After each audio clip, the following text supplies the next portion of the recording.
իրատեսական համարում ենք պայքարել արցախցիների Արցախ վերադառնալու իրավունքի համար։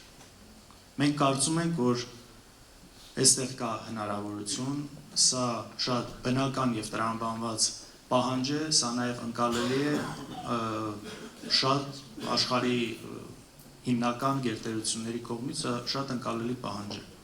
Ինչքանով է սա հավանական, ինչքանով է սա իրատեսական, առնվազն այդ պահանջը ֆիքսելը և մեր արտաքին քաղաքական օրակարգում սա ունենալը միանշանակ իրատեսական է, պետք է և այդ իրավունքի գոնե բանակցային մակարդակում ֆիքսելը միանշանակ իրատեսական է։ Հետո արդեն սա ֆիքսելուց հետո պետք է մտածենք արդեն մնացածի մասին, բայց այն, որ սրանից այս իշխանությունները չեն խոսում ու ասում են չկա, այսինքն ինչ են ասում են սա իրատեսական չի, հետևաբար չենք էլ ուզում սրանից խոսել,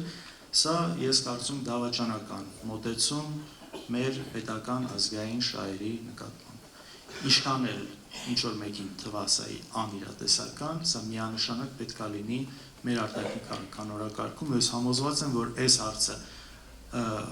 օրակարգում պահելով մենք ոչ թե թուլացնելու ենք մեր դիրքերը, այլ շատ ավելի ուժեղ ենք դարձնելու մեր բանակցային դիրքերը, որովհետև այնինչ մենք ուզում ենք, այնինչ մենք պահանջում ենք, սա անկալելի է, սա արդար է, իրավական առումով մեկնաբանվում է, ապացուցելի է և այստեղ սրանից հրաժարումը ուղղակի չես կարողանում նորմալ լեքսիկոնով սա բացատրել, թե ինչպես կարելի է այս իրավունքից հրաժարվել։ Այնպես որ մենք սա միանշանակ հետ վերադարձի իրավունքի համար պայքարելու ենք։